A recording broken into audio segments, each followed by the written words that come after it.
तो hello friends, स्वागत है एक बार फिर से आप सभी का आपके अपने चैनल लेट्स एग्ज़ाम में। तो साथियों, आज के वीडियो में फिर से हम आप लोगों के लिए आ गए हैं यहाँ पे जीके जीएस के कुछ इंपॉर्टेंट क्वेश्चंस। पिछली क्लास में आप लोगों ने देखा था जैसे, उसी तरीके से ये भी क्वेश्चंस हैं कुछ आपके लिए काफ़ी एग्ज़ाम में इंपॉर्टेंट है। ये RRB group D, CVT, NTPC 2 के लिए या जो भी हैं, और यूपी पुलिस की भी जो तैयारी कर रहे हैं वो भी इस क्वेश्चंस को देख सकते हैं। वो भी काफ़ी इंपॉर्टेंट क्वेश्चन है, वो सब में पूछा जाएगा। तो चलिए फटाफट से इसको शुरू करते हैं। और साथियों, अगर आपको इसका पीडीएफ चाहिए होगा तो वो आप हमारे टेलीग्राम चैनल को ज्वाइन कर लीजिए। नीचे डिस्क्रिप्शन में लिंक मिल जाएगा टेलीग्राम चैनल का, तो वहाँ से आप टेलीग्राम चैनल ज्वाइन कर लीजिएगा। तो साथियों, वीडियो शुरू करने से पहले अगर आप हमारे चैनल पर नए हो तो इस चैनल को सब्सक्राइब करना बिल्कुल से मत भूलिएगा, और साथ ही साथ बेल आइकन को प्रेस कर लीजिए ताकि आपको नोटिफिकेशन मिलता रहे। हम आपको कोई भी वीडियो डालें तो आपको नोटिफिकेशन मिलता रहे। तो चलिए फटाफट से वीडियो को शुरू करते हैं। साथियों, यहाँ पे फर्स्ट क्वेश्चन है कि जो आर्य हैं वह भारत में कब आए थे। तो साथियों, आपको जैसा पता होगा कि जो आर्य थे यह भारत में 1500 से 1000 ईसा पूर्व में आए थे यहाँ पे भारत में, और यह मध्य एशियाई की तरफ से आए थे भारत में। नेक्स्ट क्वेश्चन की ओर बढ़ेंगे फटाफट से, क्योंकि क्वेश्चंस की संख्या काफ़ी ज़्यादा है तो वीडियो काफ़ी लंबी हो जाएगी इस वजह से। तो वीडियो को फटाफट से देखते रहिएगा और क्वेश्चंस को आप नोट करते चलिए, काफ़ी इंपॉर्टेंट क्वेश्चन है। तो सेकंड क्वेश्चन है साथियों, यहाँ पे जो आर्य लोग थे यह भारत में कहाँ से आए थे। तो साथियों, आपको हमने अभी बताया कि मध्य एशिया की तरफ से यह भारत में आए थे, तो इस क्वेश्चन का तीसरा ऑप्शन सही हो जाएगा। नेक्स्ट क्वेश्चन की ओर बढ़ेंगे। नेक्स्ट क्वेश्चन है साथियों, आर्य भारत में किस रूप में आए थे। तो यहाँ पे फर्स्ट ऑप्शन कह रहा है कि सौदागर तथा खानाबदोश, या शरणार्थी, या आक्रमणकारी, या अप्रवासी। तो साथियों, आपको पता हो कि जो आर्य भारत में आए थे यह उस टाइम पे आक्रमणकारी के रूप में यहाँ पे भारत में आए थे, यहाँ पे राज्य करने के लिए। तो नेक्स्ट क्वेश्चन को देखते हैं साथियों, निम्नलिखित में से कौन सा वेद सबसे प्राचीन है। तो साथियों, आपको पता होगा कि यह जो ऋग्वेद है यह सबसे प्राचीन वेद माना जाता है वेदों में। चारों वेदों में सामवेद, यजुर्वेद, अथर्ववेद और ऋग्वेद, इनमें से जो सबसे पुराना है वह ऋग्वेद माना जाता है। नेक्स्ट क्वेश्चन है साथियों, ऋग्वेद आर्य किस भाषा, जो ऋग्वैदिक आर्य थे यह किस भाषा का प्रयोग करते थे। साथियों, तो आपको पता हो कि जो उस टाइम ऋग्वैदिक थे वह संस्कृत, जी हाँ, संस्कृत की भाषा का प्रयोग करते थे। तो इस क्वेश्चन का ए ऑप्शन बिल्कुल सही हो जाएगा। नेक्स्ट क्वेश्चन को देखते हैं साथियों, ऋग्वेद में सबसे पवित्र नदी का जिक्र था, यानी जो ऋग्वेद थे वह सबसे पवित्र नदी किसको मानते थे। तो साथियों, जो ऋग्वेद थे यह सबसे पवित्र नदी सरस्वती को, जी हाँ, सरस्वती को यह सबसे पवित्र नदी मानते थे। नेक्स्ट क्वेश्चन को देखते हैं साथियों, हिंदू विधि पर एक पुस्तक मिताक्षरा किसने लिखी थी। तो साथियों, यह जो विज्ञानेश्वर हैं इन्होंने एक हिंदू विधि पर एक पुस्तक लिखी थी जिसका नाम था मिताक्षरा, जी हाँ। नेक्स्ट क्वेश्चन को देखते हैं साथियों फटाफट से, वैदिक युग में, तो साथियों वैदिक युग में क्या था, बहु विवाह प्रथा अज्ञात थी, या बाल विवाह प्रमुख था, विधवा पुनर्विवाह कर सकती थी, या अनुलोम विवाह स्वीकृत था। तो साथियों, इस क्वेश्चन का डी ऑप्शन बिल्कुल सही हो जाएगा, क्योंकि यहाँ पे अनुलोम विवाह स्वीकृत था, उसको मान्यता दी गई थी। नेक्स्ट क्वेश्चन की ओर बढ़ेंगे साथियों, शब्द निष्क का अर्थ वैदिक काल में आभूषण था जिसका अर्थ बाद में प्रयोग हुआ, निम्न रूप में से वह कौन सा है। तो साथियों, जब वैदिक काल में निष्क शब्द था उसका यानी रखा गया था आभूषण, और बाद में इसका जो प्रयोग किया जा रहा है वह किस रूप में किया जा रहा है। तो साथियों, अभी जो निष्क का रूप है उसको हम सिक्के के रूप में, जी हाँ, इस ऑप्शन डी ऑप्शन इसका बिल्कुल सही हो जाएगा। हम इस टाइम पे इसको सिक्के के रूप में देख रहे हैं। नेक्स्ट क्वेश्चन को देखते हैं साथियों, ऋग्वेद में वर्णित देवताओं में सबसे प्रमुख देवता कौन थे। साथियों, आपको पता होगा कि जो इंद्र थे यह ऋग्वेद में देवताओं में सबसे प्रमुख देवता इनको माना जाता था।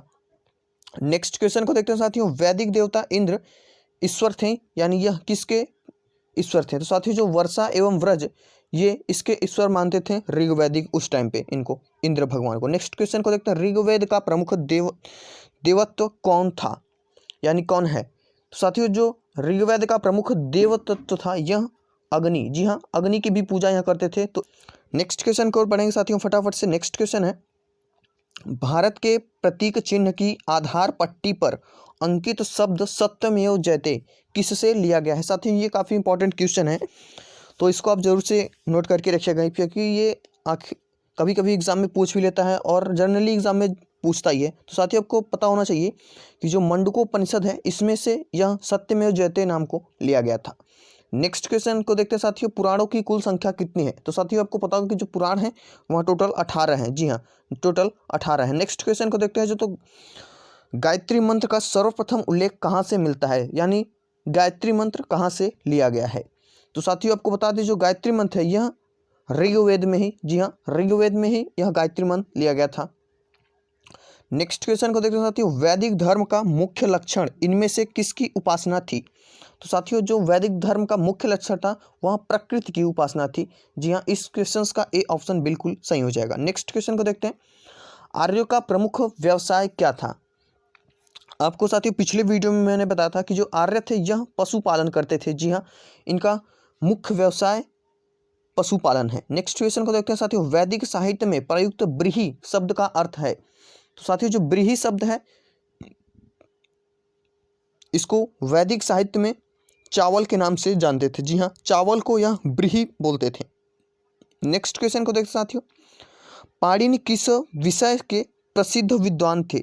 साथियों आपको पता होगा जो पाणिनि है यह भाषा और व्याकरण के, जी हाँ, भाषा और व्याकरण के यह प्रसिद्ध विद्वान थे। नेक्स्ट क्वेश्चन की ओर बढ़ेंगे साथियों, सिंधु घाटी सभ्यता का ज्ञान कहाँ से मिलता है? साथियों जो सिंधु घाटी सभ्यता यह पुरातात्विक उत्खनन से, जी हाँ, जब खुदाई हुई जमीनों के अंदर काफ़ी फिट है तो वहाँ से जो मिली, जो हमको सामान मिली, जो वहाँ पे एविडेंस मिले, उसके हिसाब से सिंधु घाटी सभ्यता का ज्ञान मिलता है। नेक्स्ट क्वेश्चन को देखते हैं साथियों, मानव द्वारा सर्वप्रथम किस धातु का उपयोग किया गया था? तो साथियों आपको पता होगा जो तांबा है इसकी सबसे पहले खोज भी की गई थी, तो इसका भी सबसे पहले उपयोग भी किया गया होगा। नेक्स्ट क्वेश्चन को देखते हैं साथियों, आर्य समाज कितने वर्णों में विभाजित था? तो साथियों जो आर्य थे यह कुल 4 भाग में विभाजित थे। नेक्स्ट क्वेश्चन को देखते हैं साथियों, गौतम बुद्ध का जन्म कहाँ पे हुआ था? तो साथियों आपको पता होगा कि हमारे पिछले वीडियो में मैंने एक गौतम बुद्ध के बारे में वीडियो है, उसको भी अगर आपने नहीं देखा है तो नीचे डिस्क्रिप्शन में उसका लिंक मैं दे दूंगा, उसको भी आप जरूर से देख लीजिएगा। उससे आपके गौतम बुद्ध के बारे में जितने भी क्वेश्चन है उसके सारे डाउट खत्म हो जाएंगे। साथियों जो गौतम बुद्ध का जन्म है यह लुम्बिनी में, जी हाँ, लुम्बिनी नामक ग्राम में इनका जन्म हुआ था। नेक्स्ट क्वेश्चन को देखते हैं, बुद्ध शब्द का तात्पर्य क्या होता है? तो साथियों जो बुद्ध शब्द है इसका मतलब होता है एक ज्ञान संपन्न व्यक्ति, जिसको पूरी नॉलेज भर के हो एकदम। नेक्स्ट क्वेश्चन को देखते हैं साथियों, गौतम बुद्ध की मृत्यु कहाँ हुई थी? साथियों जन्म तो हुआ था लुम्बिनी में, लेकिन जो इनकी मृत्यु हुई थी वह कुशीनगर में। जी हाँ, कुशीनगर में इनकी मृत्यु हुई थी। नेक्स्ट क्वेश्चन को देखते हैं साथियों, भारत का प्रथम साम्राज्य निर्माता कौन सा वंश था? तो साथियों आपको पता हो कि जो भारत का सर्वप्रथम साम्राज्य निर्माता था वह मौर्य वंश था। जी हाँ, मौर्य वंश में ही यहाँ पे साम्राज्य की निर्माण की गई थी। नेक्स्ट क्वेश्चन है साथियों, निम्नलिखित में से कौन भारत नहीं आया था? साथियों आपको पता होगा कि मेगास्थनीज भी भारत आया था, वास्को डी गामा, फायान सब ये भारत आए थे, लेकिन जो कोलंबस था यह भारत में नहीं आया था। नेक्स्ट इसका यानी बी ऑप्शन बिल्कुल सही हो जाएगा। नेक्स्ट क्वेश्चन को देखते हैं साथियों, मेगास्थनीज किसके दरबार में था? यानी जो मेगास्थनीज आया था भारत में वह किसके दरबार में था? साथियों जब मेगास्थनीज भारत में आया था यह चंद्रगुप्त मौर्य के दरबारी था। जी हाँ। नेक्स्ट क्वेश्चन को देखते हैं साथियों, यहाँ पे मेगास्थनीज द्वारा रचित किस ग्रंथ ने से भारत के मौर्यकालीन इतिहास का पता चलता है? तो साथियों मेगास्थनीज यहाँ पे इंडिका नामक ग्रंथ से भारत के इतिहास का पता चलता है, जो कि इसने लिखा था। नेक्स्ट क्वेश्चन है साथियों, इंडिका निम्नलिखित में से किसकी कृति है? साथियों अभी पिछले क्वेश्चन में आपने देखा जो इंडिका यह मेगास्थनीज की रचना है, तो इसका बी ऑप्शन बिल्कुल सही हो जाएगा। नेक्स्ट क्वेश्चन को देखते हैं, अपने साम्राज्य के विस्तार में चंद्रगुप्त मौर्य की थी? तो साथियों जो चंद्रगुप्त मौर्य ने यहाँ पे अपने साम्राज्य की विस्तार की थी तो उसमें चाणक्य ने इनकी काफ़ी मदद की थी, तो इस क्वेश्चन का सी ऑप्शन बिल्कुल सही हो जाएगा। नेक्स्ट क्वेश्चन है साथियों, भारतीय दंड संहिता की धारा 302 निम्न में से संबंधित है? तो साथियों जो 302 धारा है यह हत्या से रिलेटेड जो भी केसेस होंगी वह 302 धारा में देखी जाएंगी। नेक्स्ट क्वेश्चन है साथियों, आईपीसी की धारा उपेक्षा से मृत्यु के मामले में लागू होती है? तो साथियों मृत्यु के मामले में भी 304 जो धारा है यह आर्टिकल 304 यह मृत्यु के मामले में इस पे केस चला जाता है। नेक्स्ट क्वेश्चन है साथियों, वर्ष 1947 के बाद निम्नलिखित में से किस राज्य को भारत के संघ के साथ बलपूर्वक मिलाया गया? जी हाँ साथियों, तो यहाँ पे हैदराबाद को जो है यह 1947 के बाद भारत के संघ के साथ यह बलपूर्वक यानी काफ़ी कठोरता के साथ इसको यहाँ पे इंडिया में मिलाया गया। नेक्स्ट क्वेश्चन को देखते हैं साथियों, राष्ट्रीय महिला आयोग की अध्यक्ष कौन थी, यानी पहली राष्ट्रीय महिला आयोग की अध्यक्ष कौन थी। तो साथियों पहली जो थी वह पूर्णिमा आडवाणी थी और प्रेजेंट टाइम में यहाँ पे कौन है, रेखा शर्मा। जी हाँ, रेखा शर्मा यहाँ पे प्रेजेंट टाइम में है। नेक्स्ट क्वेश्चन है, हमारे मुख्य सतकर्ता आयुक्त प्रथम कौन थी, यानी हमारे प्रथम मुख्य सतकर्ता आयुक्त कौन थी। तो साथियों यहाँ पे जो प्रथम मुख्य सतकर्ता आयुक्त थे वह पी शंकर थे। जी हाँ, पी शंकर, और वर्तमान में यह शरद कुमार हैं। कौन, शरद कुमार। तो इसके दोनों क्वेश्चंस को आप नोट करके रखिएगा। नेक्स्ट क्वेश्चन है साथियों, किस राजनीतिक दल की स्थापना स्वतंत्रता से पूर्व हुई थी। तो साथियों यहाँ पे जो भारत का साम्यवादी दल है, यह इस पार्टी की स्थापना स्वतंत्रता से पूर्व ही हो गई थी। नेक्स्ट क्वेश्चन को देखते हैं साथियों, भारतीय जनसंघ की स्थापना किसने की थी। तो साथियों जो भारतीय जनसंघ है इसकी स्थापना श्यामा प्रसाद मुखर्जी, जी हाँ, श्यामा प्रसाद मुखर्जी जी के द्वारा की गई थी। नेक्स्ट क्वेश्चन को देखते हैं साथियों, समाजवादी पार्टी का संस्थापक कौन था। तो साथियों आपको पता हो कि जयप्रकाश नारायण यह समाजवादी पार्टी के संस्थापक थे। नेक्स्ट क्वेश्चन को देखते हैं साथियों, ब्रिटिश सरकार की सरकारी रिपोर्ट का प्रकाशन किस नाम से किया जाता है। तो साथियों जो ब्रिटिश सरकार है इसकी जो सरकारी रिपोर्ट का प्रकाशन है वह ब्लू बुक के नाम से, जी हाँ, ब्लू बुक के नाम से इसका प्रकाशन किया जाता है। तो ये क्वेश्चन काफ़ी इंपॉर्टेंट है, काफ़ी एग्जाम में पूछे गए हैं ये, तो इसको आप जरूर से नोट करके रखिएगा। नेक्स्ट क्वेश्चन है साथियों, भारत के नियंत्रक व महालेखा परीक्षक का कार्यकाल है। तो साथियों जो भारत के नियंत्रक व महालेखा परीक्षक हैं इनका कार्यकाल 6 वर्ष अथवा 6 वर्ष से 65 वर्ष की आयु में जो पहले हो वह होता है। नेक्स्ट क्वेश्चन है साथियों यहाँ पे, वर्ग रहित समाज की संकल्पना किसने की थी। तो साथियों जो वर्ग रहित समाज है इसकी सबसे पहली बार संकल्पना कार्ल मार्क्स, जी हाँ, कार्ल मार्क्स ने यहाँ पे सबसे पहले इसकी संकल्पना की थी। नेक्स्ट क्वेश्चन है साथियों, अमेरिकी संसद का नाम क्या है। तो साथियों आपको पता होगा कि जो अमेरिकी संसद है उसका नाम कांग्रेस है। जी हाँ, कांग्रेस के नाम से अमेरिकी संसद को जाना जाता है। यह राहुल गांधी वाला कांग्रेस नहीं है, यह अमेरिकी संसद का नाम है। नेक्स्ट क्वेश्चन की ओर बढ़ेंगे फटाफट से। डिल्मा राउसेफ किस देश की पहली महिला राष्ट्रपति बनी है। तो साथियों जो है यह करंट अफेयर का क्वेश्चन भी आ गया इसमें। तो डिल्मा राउसेफ यह ब्राजील की पहली महिला राष्ट्रपति बनी है। नेक्स्ट क्वेश्चन को देखते हैं साथियों, विदेशों के सभी राजदूतों का कमिश्नरों से परिचय पत्र किसके द्वारा प्राप्त किए जाते हैं। तो साथियों जो विदेशों के सभी राजदूतों हैं उनके कमिश्नरों के परिचय पत्र यह राष्ट्रपति द्वारा प्राप्त किए जाते हैं। नेक्स्ट क्वेश्चन है साथियों, भारत 28 वर्षों के अंतराल के बाद किस अंतर्राष्ट्रीय राष्ट्र समूह का पुनः अध्यक्ष सितंबर 2011 में 1 वर्ष के लिए बना था। तो साथियों यह G24 का यहाँ पे यह अंतर्राष्ट्रीय राष्ट्र समूह का यहाँ पे पुनः अध्यक्ष बना था 28 सालों के बाद। नेक्स्ट क्वेश्चन को देखते हैं साथियों, भारत की सबसे बड़ी सुरंग जवाहरलाल सुरंग किस राज्य में अवस्थित है, यानी किस राज्य में स्थित है। तो साथियों जो भारत की सबसे बड़ी सुरंग है जवाहरलाल सुरंग, यह जम्मू और कश्मीर में, जी हाँ, जम्मू और कश्मीर में यह स्थित है। नेक्स्ट क्वेश्चन को देखते हैं साथियों, भारत में मानव निर्मित सुरंग है। तो साथियों भारत में जो मानव निर्मित सुरंग है वह नर्मदा से ताप्ती, जी हाँ, नर्मदा से ताप्ती यह मानव के द्वारा सुरंग बनाई गई थी। नेक्स्ट क्वेश्चन है साथियों, भारत की सबसे अधिक ऊंचाई पर स्थित सड़क है। साथियों आपको पता होगा कि जो खारदुला के पास यह लेह मनाली है एक, यह जो सबसे ऊंचाई पर स्थित सड़क है लद्दाख में।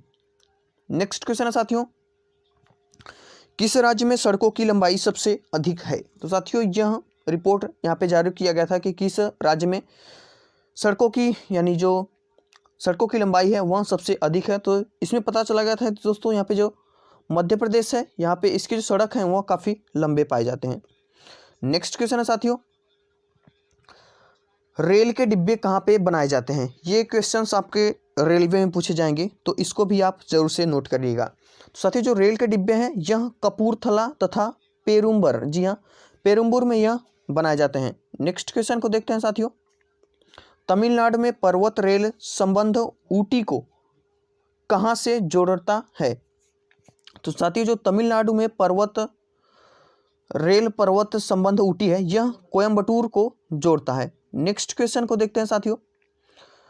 कोंकण रेलवे कॉरपोरेशन का मुख्यालय कहाँ स्थित है? तो साथियों जो कोंकण रेलवे कॉरपोरेशन है, इसका मुख्यालय नवी मुंबई में, जी हाँ, नई मुंबई में इसका कार्यालय स्थित है। नेक्स्ट क्वेश्चन है साथियों, भारत का सबसे लंबा रेलवे सेतु यानी ब्रिज कौन सा है?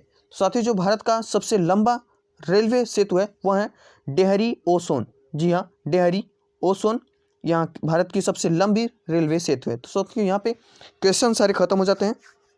ये वीडियो कैसी लगी ये हमारे कमेंट बॉक्स में ज़रूर बताइएगा, और अगर वीडियो अच्छी लगे तो वीडियो को लाइक ज़रूर से कर दीजिएगा साथियों।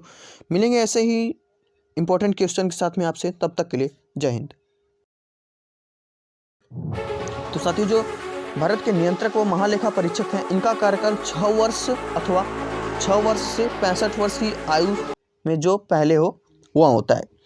नेक्स्ट क्वेश्चन है साथियों यहाँ पे, वर्ग रहित समाज की संकल्पना किसने की थी? तो साथियों जो वर्ग रहित समाज है, इसकी सबसे पहली बार संकल्पना कार्ल मार्क्स, जी हाँ, कार्ल मार्क्स ने यहाँ पे सबसे पहले इसकी संकल्पना की थी।